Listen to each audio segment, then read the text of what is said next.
Good afternoon, everybody, and welcome back to another great live stream here with Exotic Car Play Place. And I want to thank everybody for joining in on this beautiful Friday afternoon, or in some cases, depends where you're at.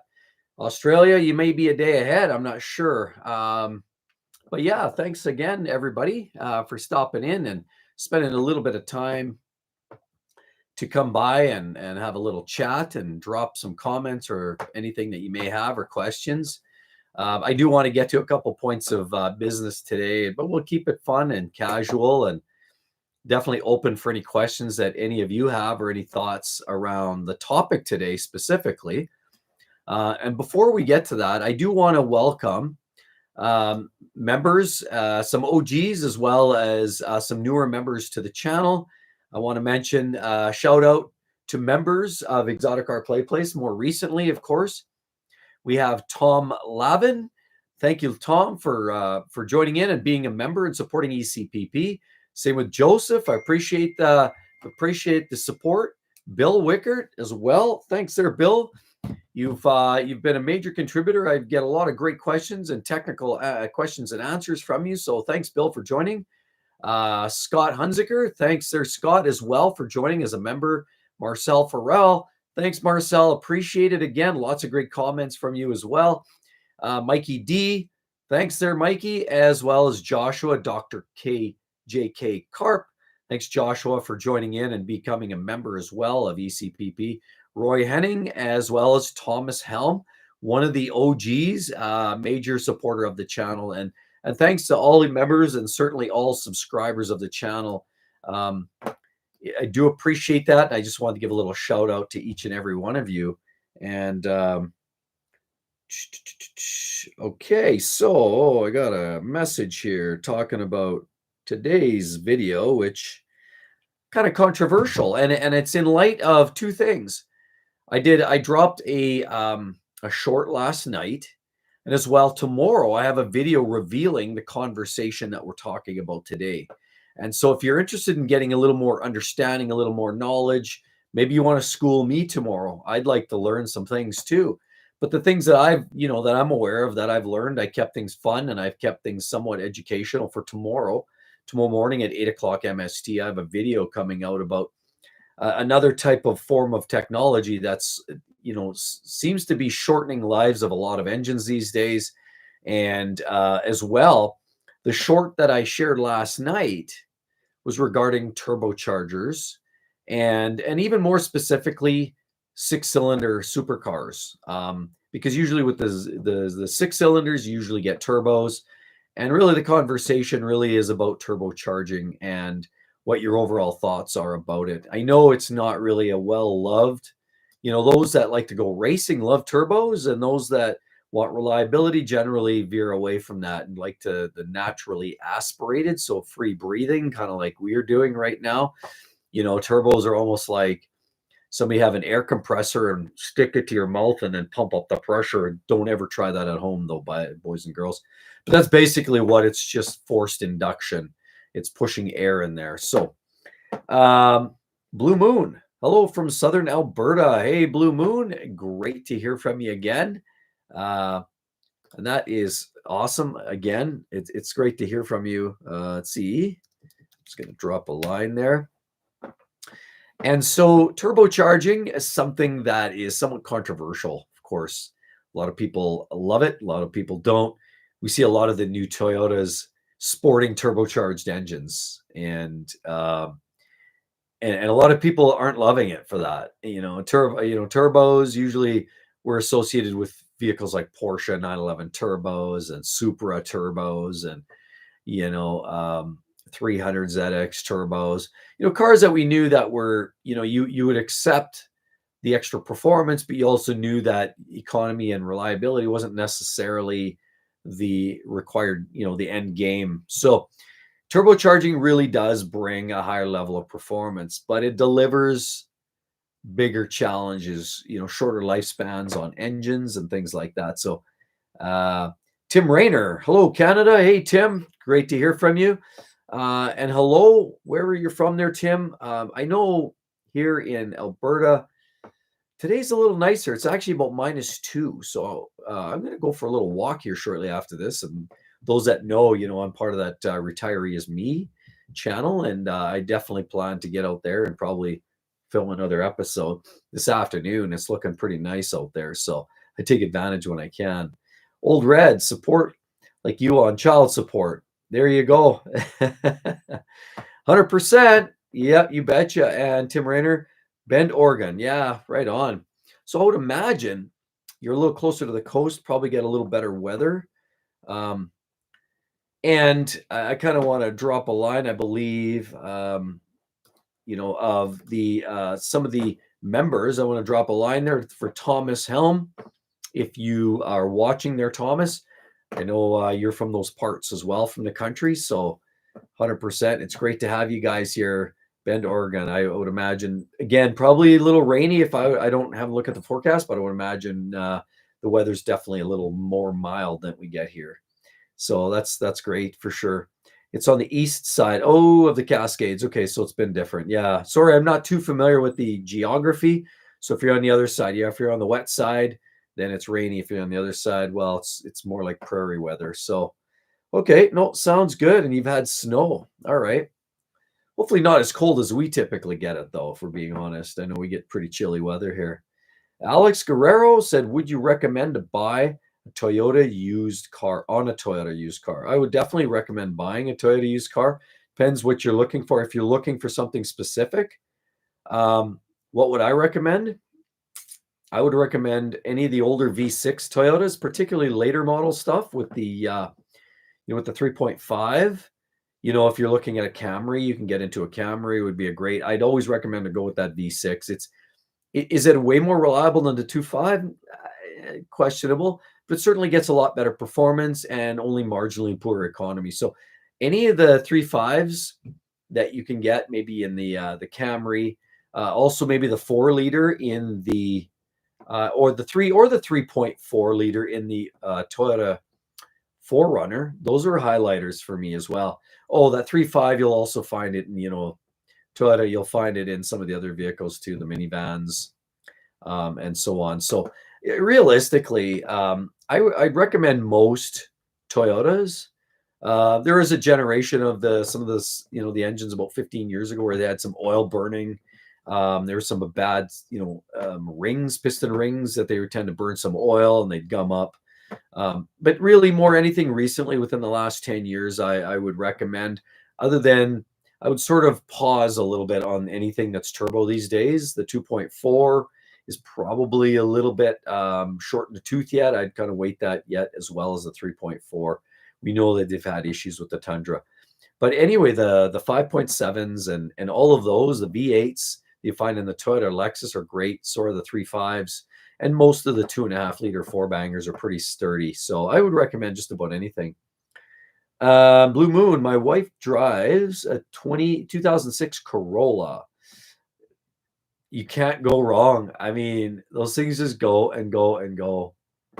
And I still see, back years ago when I worked at, worked at a Toyota dealer here in the city. And what I'd say is, I was dealing with early 90s, that generation. I still see those things. Early 90s generation Corollas driving around. They're pretty much unbeatable. As long as you've been maintaining them, they're good to go. Alex, you betcha, for sure. Hybrids, Alex, yeah, I would say hybrids would be a fairly safe bet with Toyota. Wouldn't necessarily gamble with some of the other makes, but definitely Toyota. For some reason, they do a pretty good job with the hybrids. The only downside is with the hybrid, but it kind of helps with the start-stop stuff. But the hybrids usually tie it up with a CVT, which I don't like CVTs. I'm not even gonna. I'm gonna pull no punches on that. I don't think the CVTs are great in any manufacturer, but Toyota is the most reliable. With the planetary gears, they don't have the belts and pulleys and all that junk that you see with the Jatcos and Nissan. So they're safe. Hybrids are safe in Toyota. So are the CVTs, as are most of the other engines in Toyota. So yeah, pretty safe there. Blue Moon says hybrids are good. Toyota know how to build them. You betcha they do. How has your Mercedes been holding up? Blue Moon. Let me tell you, it hasn't been good. And I'm going to be pumping out a video here coming up very soon. Actually, I just had an experience today.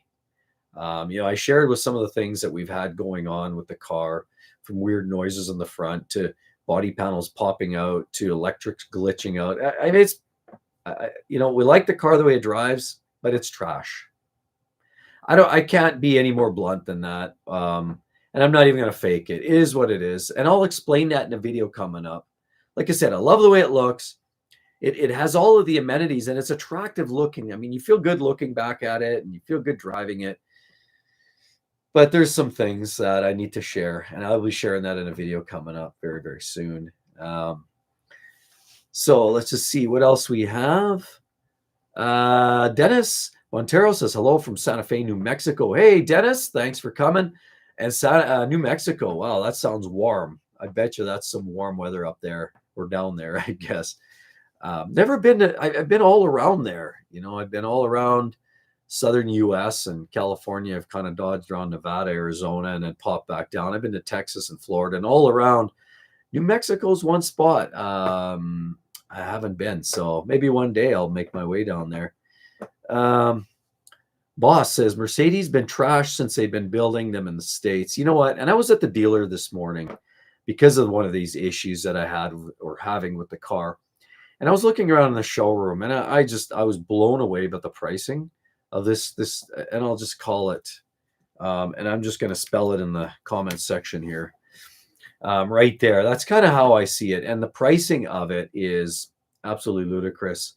I was going to take some pictures. I had a lot of people staring at me. I don't know why, but it seems to kind of command that for some reason when I start walking around the showrooms. But I looked at some of the pricing and I couldn't believe it. I mean, CLA 45 for like $105,000. Like what? GLB for $73,000 in the showroom. What?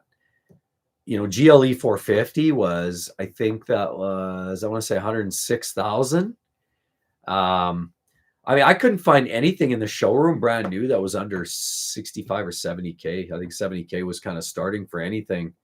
And the products are not worth it. Sorry. I'm going to say that. And I hope I'm not, offending anybody. I'm just speaking from my own personal experience. We used to have an ML500 and that thing used to fall apart, plastics and all that stuff would crumble in your hands. We had the ashtray that ashtray door would break and the whole cup holders that would fold away and all those components, they'd all shatter, and sunroof came off the rail and the window regulator failed and we had AC issues. And, we had a crank sensor issue in that too. We had a misfire that they couldn't diagnose at one of the local dealers. I was just ready to throw it up in the air. I ended up doing a water pump on it myself, and I ended up doing a set of plugs and coils, and I fixed the misfire myself, but it's a set of twin plugs because it's the V8 and it has dual plugs on it. But you know what? The engine was good. The V8 engine was good in the ML500, but all the other parts around it were junk. And I'm starting to realize that nothing's really changed. Let me just see here. Tim says, not sure why anyone would buy a car in today's market. I mean, 80 grand for trucks. What the hell happened? I'm just keeping what I have. I don't know, Tim. You're right. I don't, easy car buying. I talk about these topics all the time. I can't believe it. It blows my mind. I'm not even sure why people are even spending their hard-earned dollars. And especially at a time where everybody's so crunched for cash. Like, why even bother? Let's see. They just want you money. 2016 Honda CR-V 1.6 diesel turbo.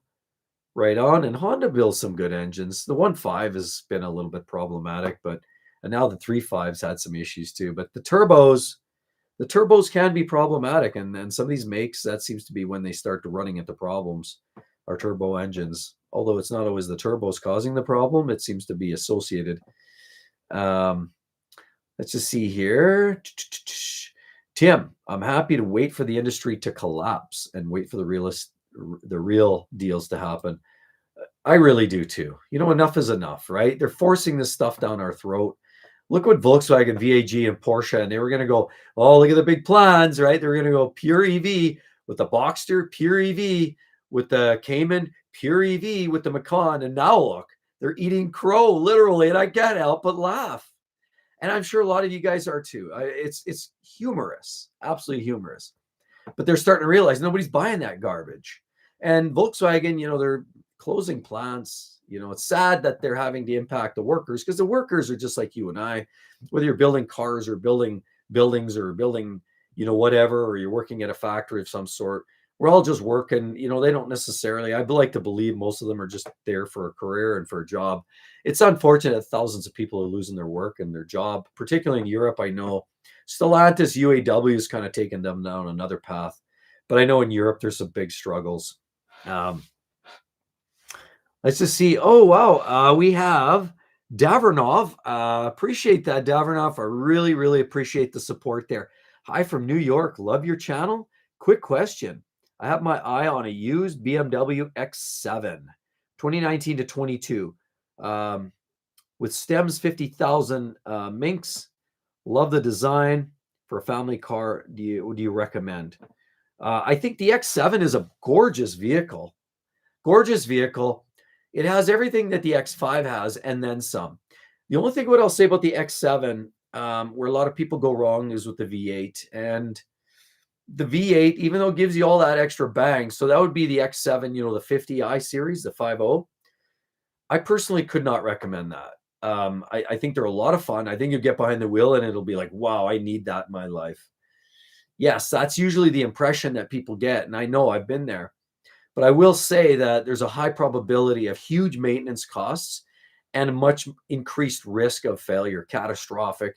I mean, we've already talked about that N63 engine. Now it's a newer NTU upgrade. It's a better version than the originals of that twin turbo V8, but it's huge expensive. You got to fix something. It's a lot of tear down. It's a lot of difficulty in access and maintenance. It's just going to be a big maintenance pit, especially when you're dealing with something you're looking at is used. I would say that's a huge risk. If you're going to buy an X7, definitely go with the 40i series. So go with the B58. I know I keep going. That's the go-to drivetrain. Is it perfect? No, but it's straight six, more access. It's got a better proven reliability record. It's tunable. It's quite reliable. Yeah, you might have the odd coolant thing to deal with, maybe the odd water pump or something, or T-stat, but usually they're a lot more reliable. So I'd say you're a lot better with the 40 series.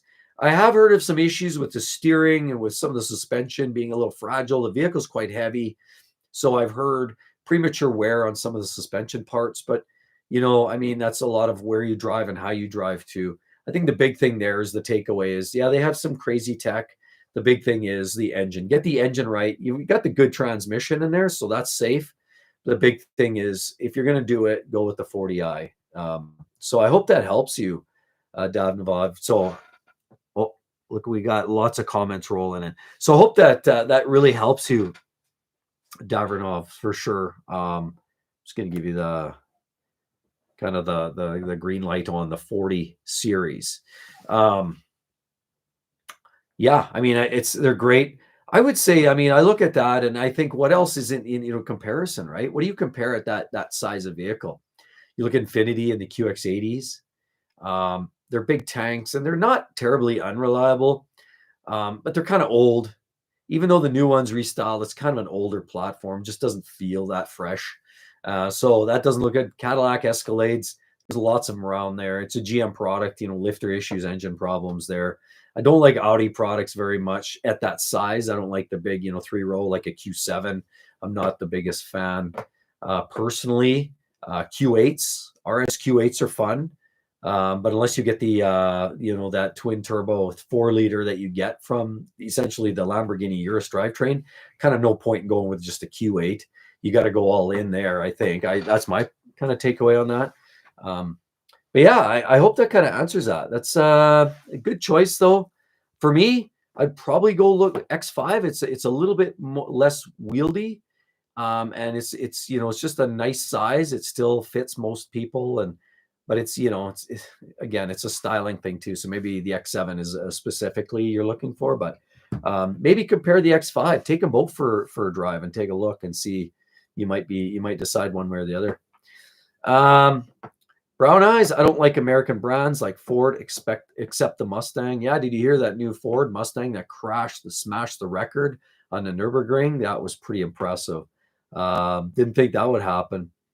What do you think class as reliable? Blue Moon. Cayennes have their issues, not cheap to fix. What do you class as reliable? I think so. If you're talking luxury, obviously Lexus is top pops. I would say Acura is spotty with some of the 3.5s, but they've had some issues. Porsche Cayennes are good. They, the torque converter autos. Macans, they have the dual clutch.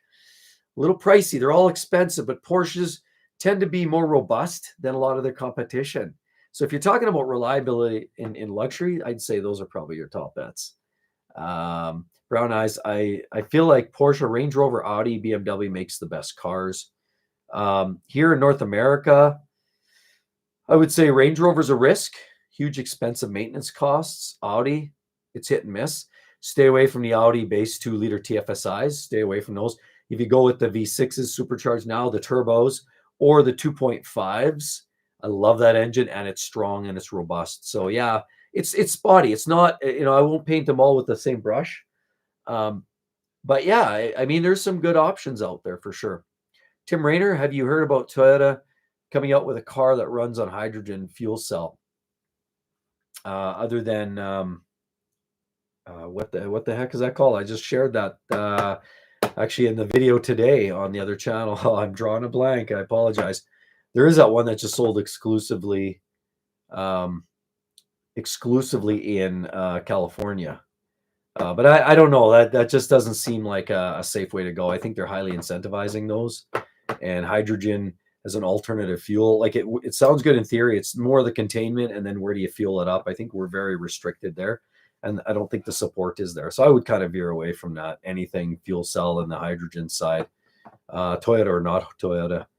Brown Eyes, I love BMW, like the X5. Yeah, they're great. Let's just see.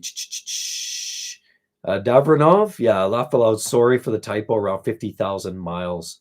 Yeah, I find that too. You know what? I got an iPhone, and a lot of times these things just auto type a bunch of crap, and then I hit enter because I'm in a rush, and then I said something totally outlandish, and I didn't spell check. That's cool. All good. You know what? We can all laugh. That's fun. That's what we're here for. Just have a good time. Olimbarca. Blue Moon probably, but Porsche is reliable and much better than Range Rover. Yeah, 100%. I would agree with that. Blue Moon, older ones with the hot V. You're probably talking, I would assume the N63 are, trash. Stay away from them. Faisal Nazim, real shame about the job losses in UK. They have stopped manufacturing ICE gasoline vans for Vauxhall. It's terrible. And that's going on in Volkswagen. That's going on in Stellantis. We're seeing job loss in Italy as well. It's all over the place, and it's tragic. And a lot of those skill sets, they say, don't transfer over to what they're talking to going to EV or EVs. So a lot of these people are just losing their jobs, not swinging over, Sorry. Let's just see. What do we got here? Howdy from Little, Texas. That's Frederick Sharon. Thanks, Frederick, for joining, and appreciate you stopping in today. Tim Rayner, my Q3 has been surprisingly reliable, rated 80 out of 100 on Consumer Reports. So far, it's been a stand-up car. Again, yes, I do remember you bringing that up there, Tim, last time, and I'm glad it's working out for you for sure. Again, and I'll say this, I've met a lot of people even say it's funny. I ran into a gentleman there this week, and I was at the gas station, and he pulls up behind, and I'm just fueling up my truck, and he comes up, hey, YouTube, and he comes up, and he's shaking my hand, and he's just like totally, and you know what? I loved it. It was amazing to meet a viewer and a fan, and he was, I love your work, and I love what you do, and it's awesome. And he goes, I happen to drive one of those cars that you don't love, and he was pointing to a Hyundai, and I was thinking, because the Theta 2 engines and some of the problems, and I always wish the best. When I talk about some of these problem areas and some of these cars, it's a numbers game. It doesn't mean everybody's going to have that problem. It means if you were to roll a dice, there's a good possibility you're going to have that problem. It doesn't mean you're guaranteed to have that problem. It means there's number of documented cases, but it doesn't mean everybody does. Unfortunately, this gentleman I met he was on his second engine, and he uses oil. So he sort of advocates for the idea, but he still loves his vehicle. And I think Hyundai Kia makes some very cool vehicles that way. You know, the way they build them, the way they look, and the style. It's unfortunate, but hey, I think they're building a little bit better drivetrains these days than say the Q3. I hope things keep going for you well there, Tim. Yeah, 100%, because they are nice vehicles for sure. What do we got here? Let me just scroll on down.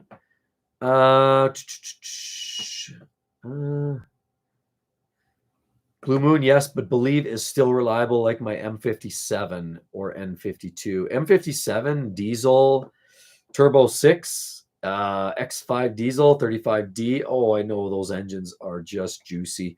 You just got to do the delete in some, I mean, a lot of people, I know it's kind of dirty word. Some people love it, some people don't. The reliability challenges there come with some of the like the EGR and the DPF and some of those things. But good engine all the way. Swirl flaps, just one comment there. Brown Eyes, I don't like the Lexus Acura. That's fair. You know what? Again, everybody's got their flavor. And Brown Eyes says, and the new Range Rovers got BMW engines. Yes, they do. They dumped that supercharged V8 and they're throwing in the BMW V8. So it's improved. Again, it's an expensive engine. It's not BMW's most durable, but it's better, I think, from a reliability perspective than what they had. So you're right. I would agree with that. They have switched up. Hung Nipslow says, I make a living off shitty design and quality of Range Rovers. Are you a mechanic then, I presume? Yeah, and I know somebody specifically. My son played hockey with a gentleman, his kid, and he works on them. He wrenches on Range Rovers and Jags and that. He more or less advocated. He didn't go hard about it, but yeah, there's some inside scoops I've got there too, from a factory dealer, technician, mechanics mouth for sure. NBA Capital, good AF. John in Poughkeepsie, run from Rover. There you go. Stay away from Range Rover. So there's a few comments around that. Justin Turdo, let's go Turdo, Canada. Yeah, that's another conversation. Yeah, I mean, I could go on all day about politics, but you know what? I'll stay out of that one today. NBA Capital, good afternoon. What do you think about the Jaguar V6 supercharged engines? Thanks. Interestingly enough, I hate to say this because my F-Type had the same engine as the V6 supercharged, which basically is the V8, but they left those last two cylinders with just cutouts there. And so they just run like a shorter head system on the longer block. It's just a bizarre setup. There's been some problems. It's a great engine. It's fun. It's fast. It sounds amazing. And the supercharger, snorkel issues, Y pipe, cracked leak, coolant issues, O2 sensors, direct injected fuel systems, and rear differential fluid leaks or plugging off, not ventilating. And then of course, heating up. It's a electronic differential. So there are some issues there. There's still a wonderful car. My F-Type, I still think, is the best bang for buck in that price range. I had the R, which is basically the same car plus two cylinders. Low miles is your win is your best friend with those cars, is what I'll say. If you can start to learning some of your own wrenching would be another benefit. Or if you have friends at the dealer, parts are very expensive. Maintenance is expensive. I can definitely share that. So just be careful. There you go. Ina is Toyota Mirai. There you go. Sorry, I was having a brain lapse there. Hydrogen. So Justin Trudeau, yeah, let's go. What else do we have here? Alimbarca. I apologize if I'm just a mess today. I'm tongue twisted.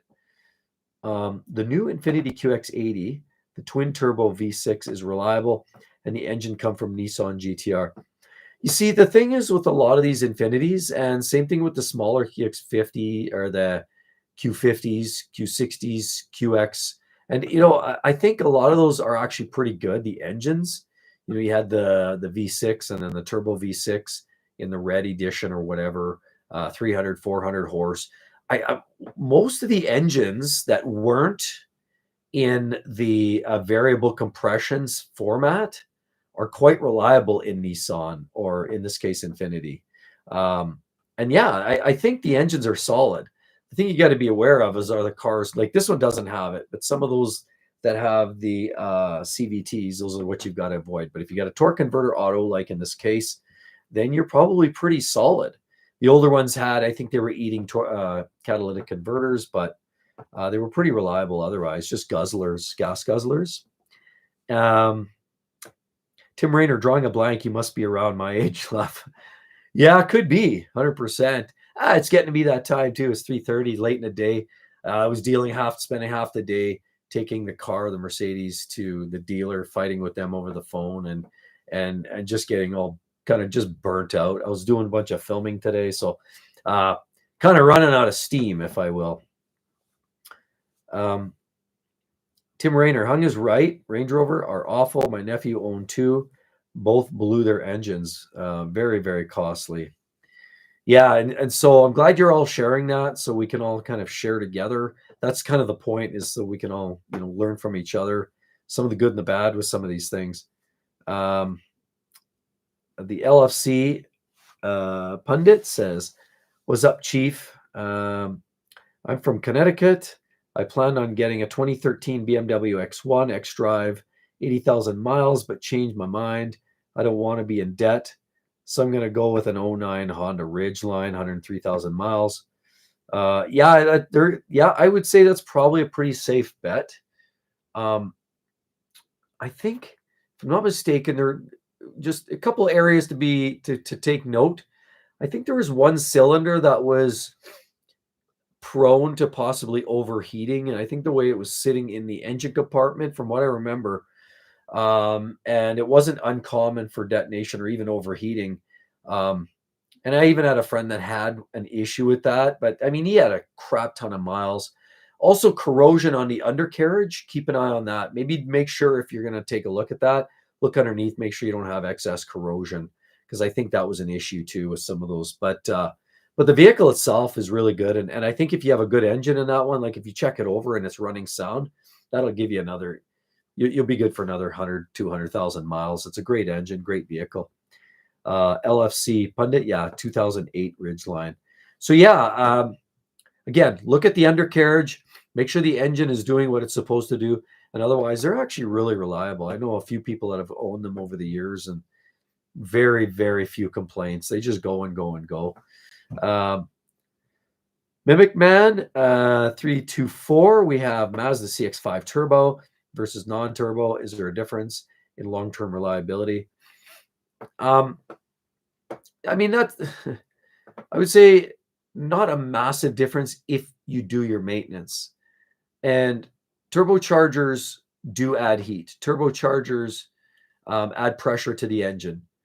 But also, a lot of manufacturers, if they build them right, and as far as I can tell, the way Mazda is building their engines, they build the engine to suit the process. So if you're adding boost, what they normally do is drop the static compression, right? So they compensate for that added boost pressure. So instead of being, say, a 10.5-to-1 compression, it might be a 9-to-1 compression, and then it allows for that boost pressure increase. They usually up some of the internal components, usually up the oil cooling capacity, and usually you get a better, it's a more robust engine anyway with the turbocharged engine. I would say the big thing there is more frequent oil services. So if you're going to own a turbocharged car, oil services are even more critical on turbo engines, because that same oil is usually running variable valve. It's also running turbo lubrication and the engine. So it's not a risk. So make sure you're really dialed in on the maintenance, that you're doing even more maintenance. I would always say do more frequent oil changes. It's do an extra oil change, extra 1 or 2 a year, or do one between the normal ones that you do. I mean, oil's relatively cheap, engines really aren't. So you know what? I've heard that the turbo engines have a slight amount of oil consumption. I don't know. A few people I've talked to, I'm talking minor. So overall, I wouldn't be scared to own one. Let's put it that way. And I think they're built quite well either way, turbo or non, GT or non. Let's just see. Okay, Alan Barca says the engine should be on the LX600 or the new Toyota SUVs and pickups. That engine, yeah. Well, and again, the LX600, they're using that 3.4 twin turbo Toyota lump, which it's not the turbo that's the problem, but apparently, allegedly, they say they've got to replace all these engines because of particulate in the drivetrain taking out main bearings. Yeah, I mean, I like. I mean, the LX600 is it's a big vehicle. I have hopes for that engine, that 3.4, because it's also in the GX 550, and I love the GX. I love the packaging. I love the engine. I love the 3 rows, the look of it. I love that vehicle. I think it's great. Kind of looks like the modern day, some of the Rovers, but just with a little added reliability embedded in there. Let's just see. Gart Greenside. I'm in the UK. I want to upgrade my current bag standard Mitsubishi Lancer Estate 2.0 Sport. There's lots of good choices out there. I mean, Mitsu, I don't know. Are you still thinking of Mitsubishi, or you've got something else in mind? Rob's neighbor, the LFC pundit. I saw a video of a guy spraying the underside with oil. Was in Canada and does it twice a year. Let's just see here. Dave Walquist says, considering buying a new Q7 or X7, like both, especially the BMW with the B58, but it's a lot more money. Like integrated screen design on Q7, need 3-row design. Thoughts? Yeah, I'm going to lean on the BMW. I mentioned earlier as well about the Audis. I'm less of a fan unless you get the turbo V6s now, if you get the upgraded drivetrains, or the 2.5 turbo 5s, which you can't get in the Q7. But you can get that base 2.0 TFSI, which would be, I think, would be a mistake, in my opinion, for that vehicle. I personally would go with the X7 and the 40 series, but not the V8. So that would be my take. I mean, durability, I think long-term is going to be a little better in the BMW, in my own personal opinion. My own experience, too, is not that it depends how long you keep your vehicles. BMWs generally don't rust away. Audis, newer vehicles won't either. But given enough time, my experience is VAG products tend to develop corrosion sooner than what my experience has been with BMWs. This isn't a BMW tout. I'm certainly not a fan. I'm not a fanboy. But I will say my experience is the body work and the metallurgy in BMW seems to be better than most other brands. All right, we have a little extra support. Thanks so much, Latino for Life 1. Appreciate that. So you say, I have a 24 Civic Type R. How reliable are they long-term? The K20C1. As far as I can tell, long-term, you're good for a lot of miles with that engine. I mean, if you're always banging it off the red line, I mean, who knows, right? But if you're driving it, and you spirit it and up and down a little bit with the revs and you just enjoy it the way it was meant to be driven, I think you'll find that car is very, very good. And because the Type R, because you get the manual gearbox, the whole idea of the conversation of CVT, it's not even a conversation. So I would totally say that engine, the K20 engines, are pretty solid, pretty robust, and I wouldn't be concerned at all. I would honestly put a lot of miles on it. I would have a lot of fun with it as long as you want. I wouldn't be scared to drive it, and certainly just use it. Do the maintenance. It's pretty cookie cutter conversation about doing maintenance, of course. I mean, that goes without saying. I think you want to always be doing all those right services, right? Do your oil changes, change your coolant as needed for factory coolant when it's required, probably every 2 to 3 years. But I think you're going to be just fine with that engine. And again, the gearbox is not going to be a limiting factor there either. The front wheel drive car, the only downfall, but hey, that's minor. I think for winter, if you drive it in the winter, if you drive it in snow, I don't know if you do or not. It depends where you live. But Yeah, I mean, hey, if you do, then just get some winter skins. Whoa, Tim Rayner. Right on. I really do appreciate that, Tim. Thank you so much. I do. And that's awesome. That is awesome. Really appreciate that, Tim. Sorry, I meant BMW. Um, yeah, so Tim, that's what can you say? It's BMW. Again, I like the BMW products, I think, because they bring a solid product, I think, from the chassis setups. And I've always said this, you know, if other than, I mean, some of the worst BMWs, I mean, we know the N54 is trash bag, but I I've always been of the belief if you buy a vehicle and it rusts away on you, then the vehicle's trash. But if you buy a vehicle and maybe you got to change a rad out on it and maybe a starter and you got to do some regular mechanical maintenance, but the body always stays together and never rots away on you, it just somehow feels okay to keep putting a few parts in here and there. If it's a relatively durable car and it doesn't rot away on you, then it feels good to me. So thanks again there, Tim. Again, I really appreciate that. And thanks so much for joining in again, seeing you here for sure. So, Tim, you say, I used to work in the car industry, so love your channel. And we love having you for sure. And we love having everybody here online too. It's great. I love doing these live streams. And hey, as we roll in, we're coming close up on the holiday season. So it feels right that I should be pressing on and having more of these live streams, which I promised last week that I'd be doing more of these. So here we are. And no, I'm glad you can join there, Tim. And any information Tim or anybody else has that I'm not sharing or anything that maybe I'm not aware of, because I certainly don't know by any means everything, feel free to share, because I love to learn. I'm always an open book and I like to learn as I go. So Trixie, I like the footprints. Wow, Tim, for sure. And another one, Latino for Life One. Thanks. Greetings from Maryland. Thanks again. I really do appreciate it. And you know what? I'm humbled. I really am, because you guys are all great supporters. A lot of you I keep seeing every week upon week upon week.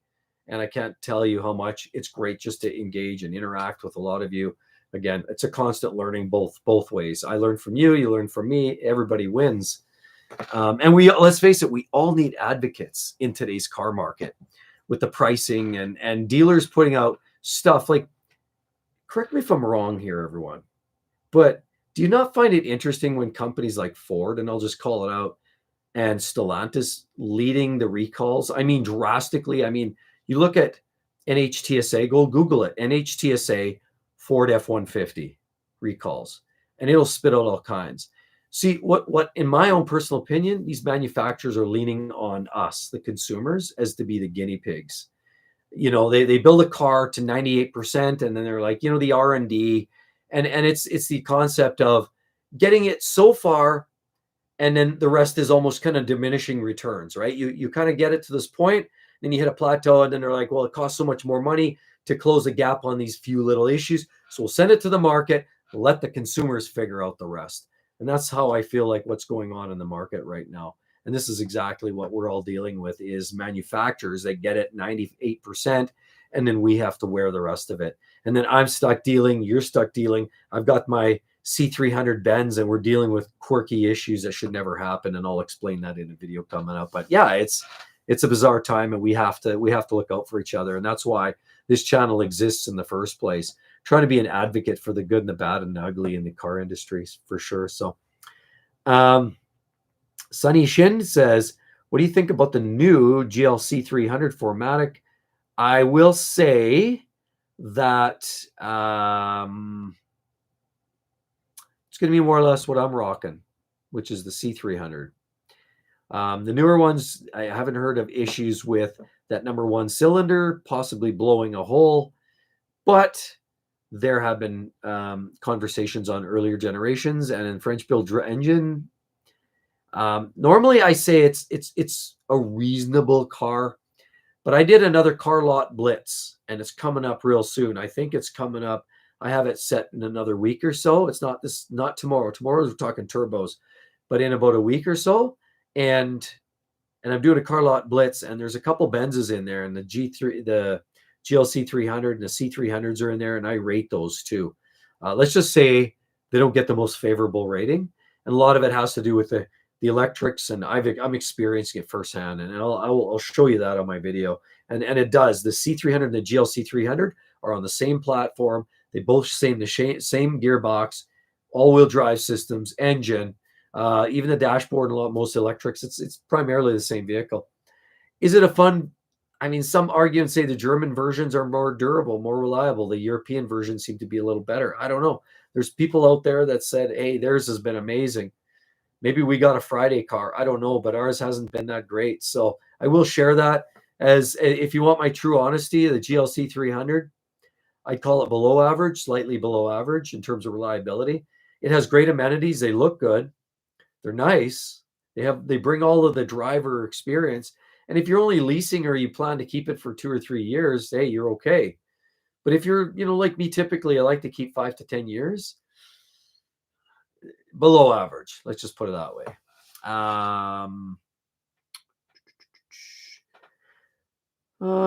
Tim Pauly, hello. I want to buy a car. Which one should I take? Honda or Toyota or Mitsu or Nissan? Well, let's scratch Mitsu and Nissan off that list, shall we?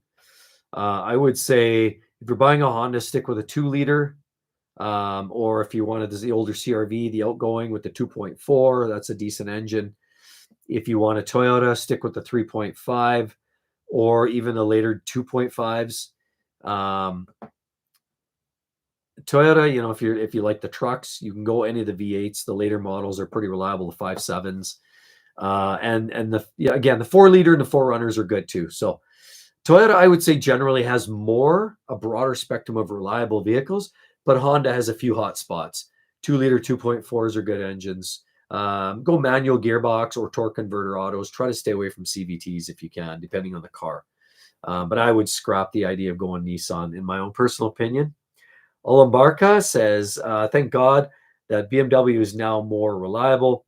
I had the same money, I would go with the X540, X340i, M340i, M3 and M5. I know somebody who just literally bought a 340, an M340.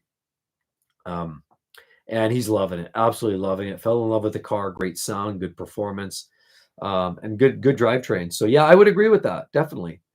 Valkyrie says, how can one know if I negotiated to the absolute minimum price of the dealer? Well, what you got to do is find the sticker price. In the US, they post that, it's law. So look at the sticker price and know that invoice is usually somewhere, I believe it's around 7 to 12%, depending on the car and the make, and it's variable, below. And it could even be a bigger span, but target 5 to 10% below sticker price is where invoice is. So if you can negotiate somewhere between, that 10% below and sticker, that's the range you want to target. If you're paying right at sticker, you're paying full dollars, no big deals there. Maybe try to negotiate something better on throw-in or parts or goodies or widgets. Maybe get a better rate if you're financing. Do never, ever, ever pay over sticker. But yeah, you should have the Monroney sticker, which is that big sticker on the window. You should be able to see that. In Canada, they don't post it. A lot of vehicles, if you go to some dealers, you'll see it. I notice a lot of Dodge dealers, Jeep dealers still show it. But if you go to a Volkswagen dealer, you won't see it. You can ask for that information. In Canada, it's not law that it has to be posted. In the US, it is. And so find that sticker, find the sticker price of that vehicle, and negotiate on that. And realistically, don't pay. I would go below sticker and certainly never pay market adjustment fees. People were doing that, and I feel so bad. People got sucked in so bad. Dave Walquist, hey, welcome to Life is Too Short. Awesome. You betcha. Thanks there, Dave. Appreciate it. 100%. And welcome. So welcome to the membership game for sure. What do we got here? Hey, Mario, what do you know? Mercedes has been having huge reliability issues. I'm sure they will work things out soon. Mario, I I hope you're right. But I've been saying this for 20 years. Well, almost 20 years. I don't have a lot of confidence. I hate to say it. I'm living it. I'm breathing it. And our experience hasn't been that optimal. Um, I'd like somebody to, show me some more facts that can kind of tell me otherwise. Unfortunately, I hate to say it. I'm just speaking from experience. Um, we've had a few Benzes, and ML500 is flaky, good engine, but everything else is kind of junk. The C300 is kind of a little bit of everything. So I hope you're right, Mario. I hope they figure it out. Hope they eventually kind of get back to brass tacks. But you know what? I did a couple cool reviews. And I'm going to share this right now because over on 6Speed Reviews, if anybody wants to go over there, they're not posted yet, but if you want to go ahead and subscribe and hit the bell icon, it gives you a notification because I'm going to be posting soon. They're already filmed. They're already edited. I've got 2 Mercedes reviews over there. If you've been wondering about the electric vehicles, I actually did a complete full form, long form driving review of the EQE, which is their mid-sized luxury sedan. So it has rear steering. It's very cool. So I drove one of those EQE 350s. I have a review on that coming up real soon. And I also have the new GLA, which is their entry-level SUV. I did a full-on review of that as well. So if you're looking and you're curious about what these new tech looks like in these new Benzes, these are great videos, great reviews, and I think you'll love the commentary. They're great reviews. So if you want to head over to 6Speed Reviews and again, subscribe and hit the icon, the bell for notifications, you're going to not only see what's in there now, and I've got a pile of cars and things that I've reviewed already, but there's some great ones coming up. I've also pulled in my editor. He's starting to edit. So some of my more recent ones, look at the Jag F-Pace. You'll find some of those edits are much better on some videos than others. Some were clearly, not to put together with the skill that some professionals have. And so I brought my editor in, and he's doing some of that. So if you look over at the F-Pace, for example, over on that channel, you'll find that's an example of what my editor's doing, and the Mercedes-Benzes are coming up here right away. So Dave Walquist says, I just joined your channel, and again, welcome so much, Dave. Appreciate it. Thanks for your opinion of the Q7 versus X7. By the way, I'd get the Audi with the V6. You still like the X7 with the B58 better? You know what? I mean, that's a harder draw. That's a harder draw. If you go with the V6, and a big reason why I say steer away from that 2.0, that's splitting hairs because as I've said, Audi and the V6s are definitely better. I'm going to say you're probably not going to have quite the same level of reliability with that as the B58. B58 has become, I don't want to say legendary, but it's almost legendary. But that V6 in the Audis is a good engine. I've got a buddy that's actually got an SQ5 with similar engine, and he loves it. It's got a great performance, great drivetrain. Hey, it's a Porsche-derived V6, good engine, right? So, it's a flip of a coin. It's a flip of a coin. If you go 6 to 6, 6-cylinder to 6-cylinder, I'd give the edge probably a half point in terms of reliability, maybe to a full point. A half to a full point reliability to the BMW, but some of the amenities, and definitely I would say the quality of interior finishing and the MMI system is nicer in the Audi, in the Q7. So it's splitting hairs. At this point, if you're going with the V6, I'd say drive them back to back. And I think at that point, reliability is close enough. I mean, you could get a dud in either, but they're close enough to say, you're probably fine. So try them both, see which one really resonates with you. And I think at that point, I don't think you can go too wrong. But I would definitely go away from that 4-cylinder. I wouldn't even bother with that with the Q7. It's also too small an engine, in my own personal opinion, to lug around a vehicle like that. I drove an Atlas by Volkswagen. It had that 2-liter turbo 4. And the vehicle on partial throttle, it was surging and it was weird. And also, maybe it was going through a learning mode. I don't know. But it also felt like I had to gun it. I had to floor it just to kind of keep up with traffic. Not impressed. So go with the V6s if you're going to do that. And the Q7 is a beautiful vehicle. Let's see here. Sorry. Just working my way down the list. Sideshow Rob, a popular YouTube mechanic. said RAV4 Prime, best new car right now, made in Japan, super quality. Yeah, you know what? I don't necessarily disagree with that. I don't know who the YouTube mechanic is. I think I know who you're talking about. He's all about 94 Celica, possibly. I don't know. I'm just gonna go there. But I would say, yeah, I wouldn't disagree. And I think the Prime is great because it also gives you the convenience of the full plug-in. So you get something like, is it like 50 kilometers, 30, 35 miles, maybe somewhere in there of free range driving on electric. So I think there's some big benefits in the Prime, and that's why the Lexus NX 450h Plus and the RAV4 Prime are the same vehicle, and they both share basically that plug-in capability to drive free willy. What do you think about Scotty, the mechanic on YouTube? What do I think of him? The LFC Pundito says. What do I think of him? I don't know. What do you guys think of him? He's been around a long time. I don't like to critique too many of my, peer YouTubers. The guy, he tenfolds me in terms of number of viewers and subscribers. He's been doing it a long time. The only thing I would ask is, a practicing mechanic for 35 years or whatever, but, he puts out a lot of content, 2 videos a day, 7 days a week. I don't know, yeah, I mean, lots of content going out there for sure. Yeah. The LFC Padilla says, well, yeah, put it this way. Just take the meat and leave the bones. There you go. I love it. Tim Rayner says, why does a Lexus grill look like it's trying to hold in a fart? Yeah, Tim, it kind of does, right? Well, there's 2 Lexus grills. There's the big one with the big, look at me. And then there's the older one. If you looked at the outgoing NX and then the current NX has this big jaw, like it looks like Big Jaw McGraw.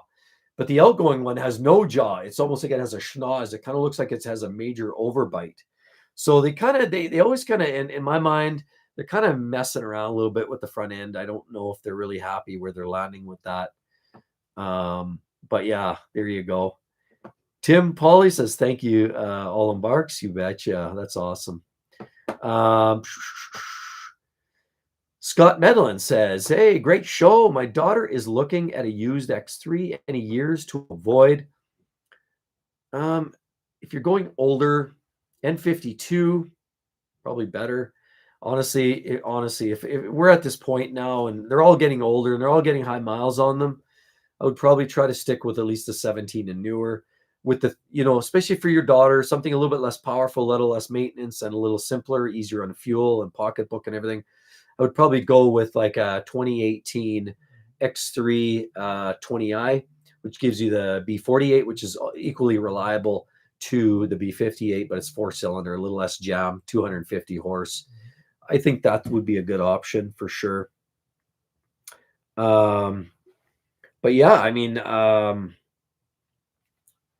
that would be a good option. And yeah, like I said, I don't know, some of the older ones, you're sort of dealing, N55s and having some of those challenges, right? Hang on one sec here. I'm just gonna send a note here. Okay. What else do we have? Pardon me here. I'm just kind of working through the comments. What do we got? Jagaro says, Ineos, Grenadler, thoughts? I'm not sure. I'm not too familiar with that.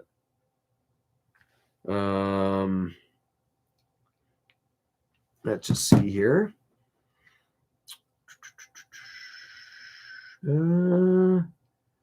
What else we got? Absolutely love your videos. So Sunny Shindy, absolutely love your videos. So if not the GLC300 4MATIC, what other options would you suggest? Well, again, I'm not a brand. I'm not trying to be a brandy. And if you like the luxury vehicles,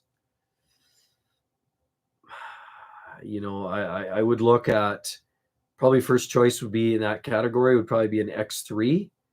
Again, look at, if you're looking at a GLC 300, so then you'd be looking at the 2-liter 4-cylinder. So you'd be looking at an X3 20i in the X3.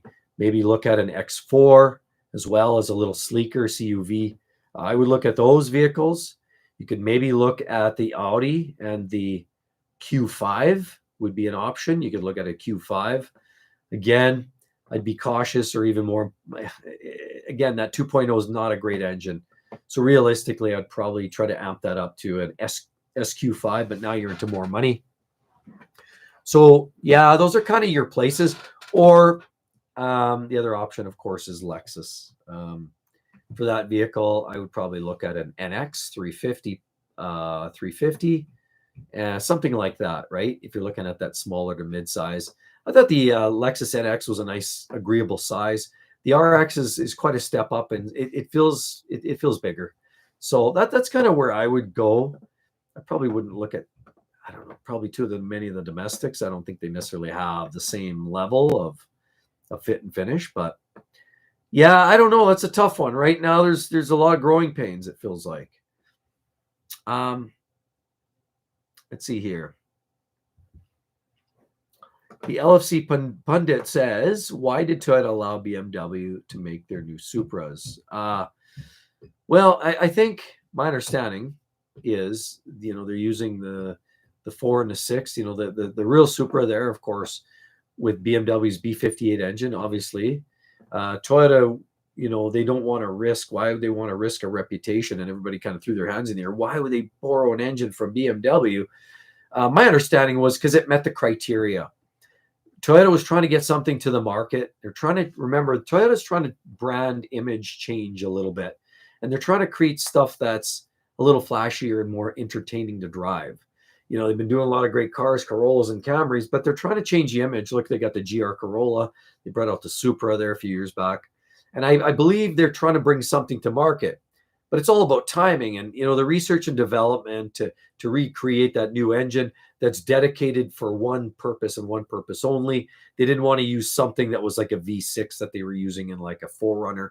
They wanted to go with something that was true to the Supra, and that was a straight 6, just like the original. The 2JZ was a straight 6 turbo. So who else rocks a straight 6 turbo in today's market? Not many, and they didn't have one in the arsenal. So my understanding was they said, look, BMW, okay, you have a product that sort of fits our platform. It fits the intent. We see the quality seems to be getting a little bit better. Okay, you know what? What do you think about a collaboration? And that's my understanding about how they sort of came about there. They had what Toyota was looking for in the packaging without going V6. They needed a straight 6, and I think they kind of went with that. Let's see. Isuzu trucks, 4x4, good cars. I don't know. I've heard mixed reviews. Yeah, I've heard a lot of them. People like they're no frills, but I've heard they're reliable. I knew a couple of people have had them over the years, and they just drove them till there's nothing left. I think they're okay. I think they're fine. Yeah, for sure. Scott Medlin says Ottawa or Hurricanes tonight.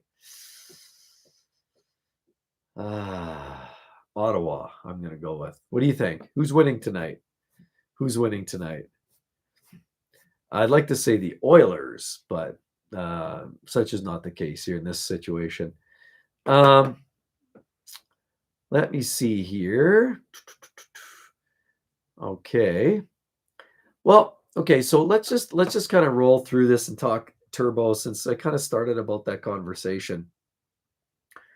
Turbos, and tomorrow's video, you probably want to check in at 8 o'clock local time, MST, Mountain Standard Time, where I really get into kind of the turbos and what they're about and the impact that they're having on new cars. And are they destroying these new engines? Are turbochargers wrecking technology? Are they wrecking new engines?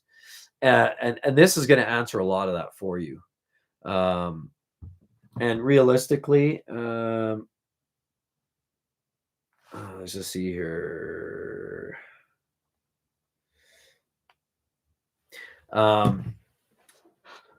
So I posted a live stream last night, or not a live stream, sorry, a short. And I asked a question about why certain 6-cylinder engines are getting so much hate. For example, the new Ferrari F80. Maybe somebody here wants to answer that question, possibly. The new Ferrari F80, it's their new big, grandioso hypercar. Looks like pretty much a prototype race car. big, wide, flat, and low. Um, but it uses the 296 GTB engine, which is a 3-liter or 2.996-liter capacity twin turbo V6, but it adds all this electrification. There's like 8 different motors and batteries and all this tech to give it extra performance. Same with the 296, also a V6 turbocharged with hybrid drive. Now they create an immense amount of performance, and by all measurements, these are some of the fastest, best performing Ferraris ever made. But they're turbos, they're V6s, and they kind of deviate from what a lot of the purists are loving. And so it feels like there's a lot of people aren't giving those Ferraris a lot of love.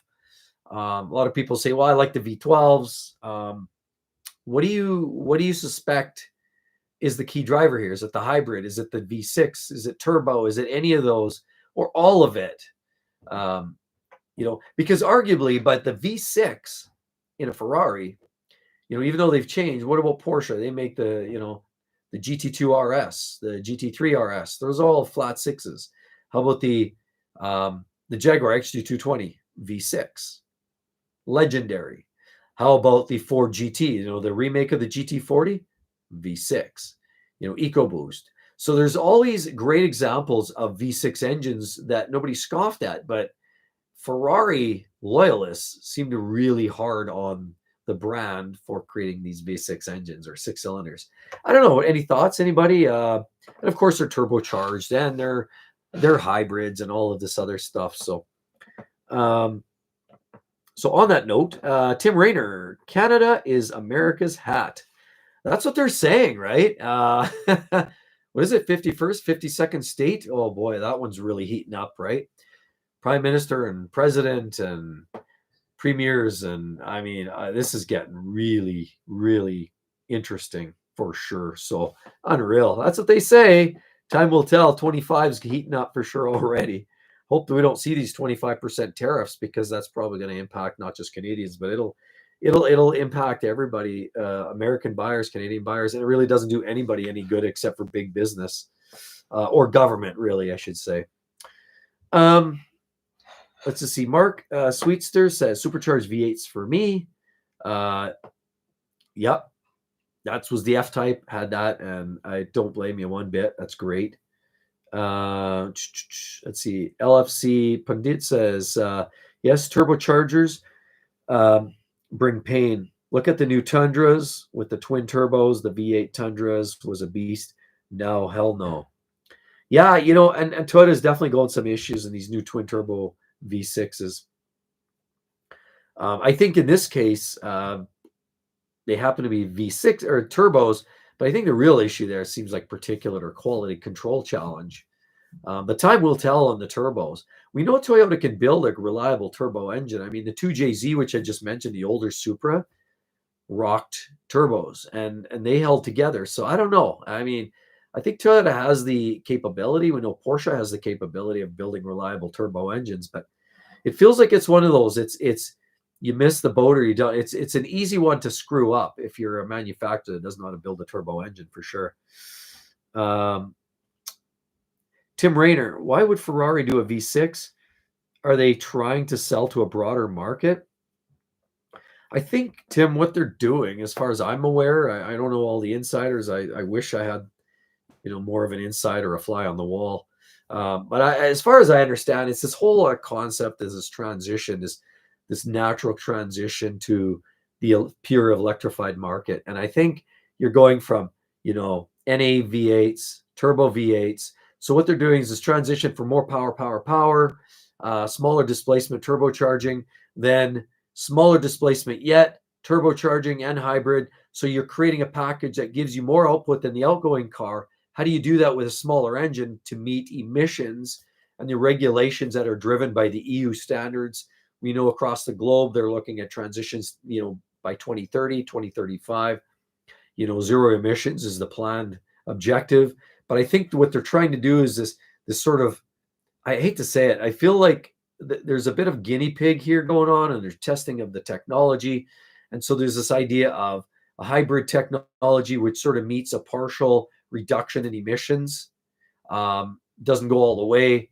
So there's this idea of transitioning to that stage and going, with a smaller engine and using more electric and less internal combustion. So you instead of going, big ICE and smaller electric, they're kind of doing the other way. So they're going more electric and less ICE with the idea of reducing emissions over a period of time and a period of different models and drivetrains. And I know I already heard Ferrari on the insides talking about a pure electric hybrid, or a pure electric supercar coming up soon. It feels like every brand is facing these uphill headwinds, and Ferrari is managing it this way. But we also know a lot of what Ferrari is doing is based on their F1 efforts, and the F1 car and the regulations are driven by, certain types of engines, and they're using V6s, albeit a lot smaller displacement than the 3-liter. It's a small twin turbo V6 hybrid, and the same thing. So they're using the same technology, they're using the same platform essentially in their F1 as they are using in their street cars. So it's almost like, hey, we're proving it out on the track and we're delivering it on the street. So it gives you the sense of you're sort of driving a watered down version of what they're doing on the racetrack. So it's a little bit of all of that. And ultimately, though, it's just, I believe it's a bit of a transition to electrification. And for a while there, I mean, we knew a lot of F1 cars, they had to start putting restrictors on them. They were making too much power. They're flying off the tracks. So a lot of it, too, is reducing power and performance. And there's all these other factors. Technology allows other benefits, too. So, yeah, it's interesting. But there you go. Mario, BMW is seeing success with turbos because they've been doing it for a long time. They learned from their mistakes. Porsche is the same. Everyone else worked on natural displacement. Yeah, Mario, I would agree with that. And see, BMW took a beating, N54 and N63s, and they took the world a hurt. And their reputation suffered for a long time. But now they're starting to build drivetrains that are a little more reliable, but now you get some of the other vendors are struggling with that. And so there's some growing pains, I think, with these transitions. So, yeah, I think Mario's got a point. Tim, yeah, well, Trump is, for pushing tariffs. All that does is hurt the consumer, because we are the ones that pay the. Absolutely. It's the end user. Whether you pay more for a car, you pay more for groceries, you pay more for your phones and your computers, and, you pay more for, hey, look at this, my camera, here's one of my cameras right there. You pay more for electronics and everything else. And we all lose in the end. Consumer always loses. Yeah, I don't know. I think a lot of that, though, in my opinion, is a little bit, again, I don't want to get too political. I think a lot of it is just, just to kind of say, hey, look, we all got to get serious here about some of these things, and we all got to get aligned.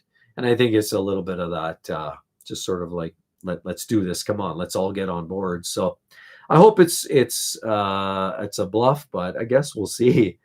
Mario, smaller turbocharged engines are needed to meet emissions. There you go.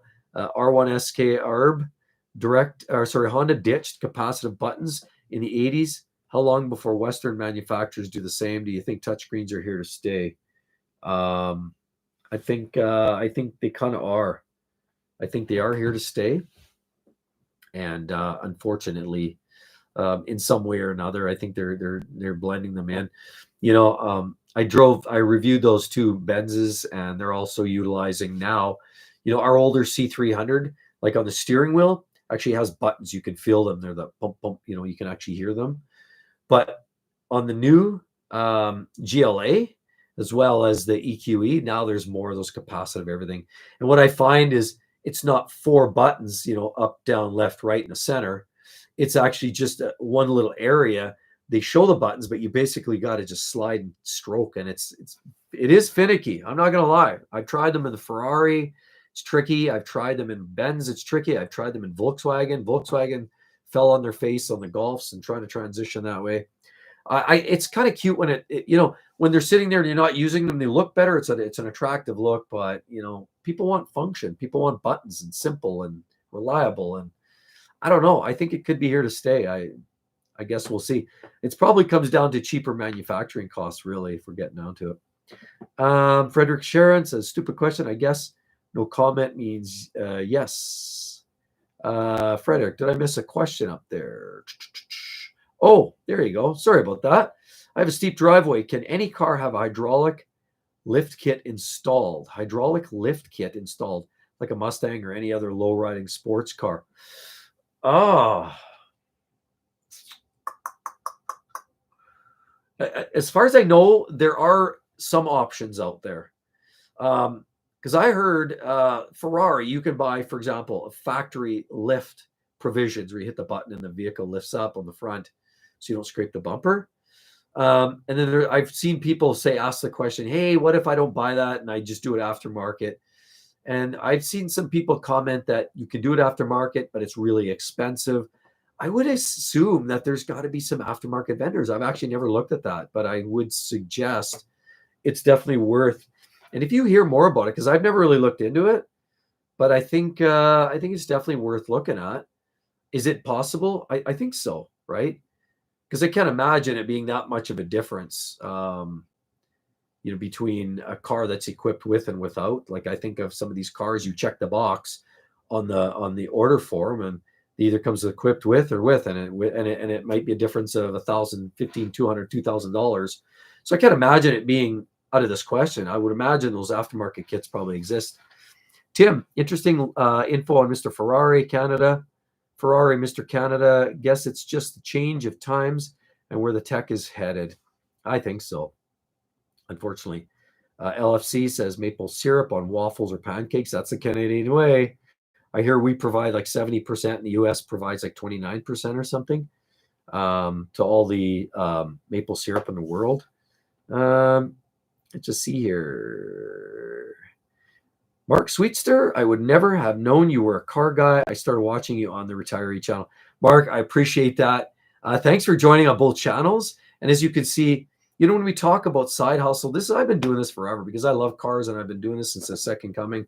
I've been doing this for now about 10 years. And this is what actually helped me transition through into independence and not having to work for the corporate game, really. So thanks, Mark, for joining on both sides. I do appreciate that. Mikey, hello, Mark. I hope all is well with you. Do you have any suggestions on good all-season tires that you've had good luck with? I'm here in northeastern Ohio. We had real winters, but nothing like you. All seasons are I'm assuming you're talking about all weathers, because all seasons aren't generally good enough. All seasons aren't good enough. All weathers, and maybe that's what you're getting at. I don't have a specific brand. I've been trying different. I'm on like my third set of skins on my truck now that are all weathers, because all weathers give you the snowflake. So in other words, they're good below. I think once you kind of hit -7 for 7 days or something, they say there's a standard, then you should put on winter tires. Other than that, you're going to eat them up. So all weather gives you better like summer, fall, winter driving. It's a nice blended average, but it handles ice and snow, has all the sipes built in. So look for all weather tires with the snowflake rating on the side. It has to have the snowflake, not all season, all weather. In other words, it's better for winter, summer, and a good blend. Will you get the maximum life out of them? Probably not. You get maybe 70-80% of what a regular, driving them in the summer, but they work pretty well. No, Mikey, no problem. Sorry, not a problem. All weather though. I don't have a specific brand. I'd say probably look on tire warehouse, or not tire warehouse, tire. Oh, I can't remember that. There is a site on the internet, and they always review them. The best performance on dry, snow, and they're changing all the time. The compounds are changing, and so I don't really want to put a name out there right now. I don't have a specific. I'm running some myself on my truck, but I'm not sure. But yeah, as long as you're putting all weather, it's better than not, right? It's better than all seasons, and it's certainly better than anything summer, which are just dangerous.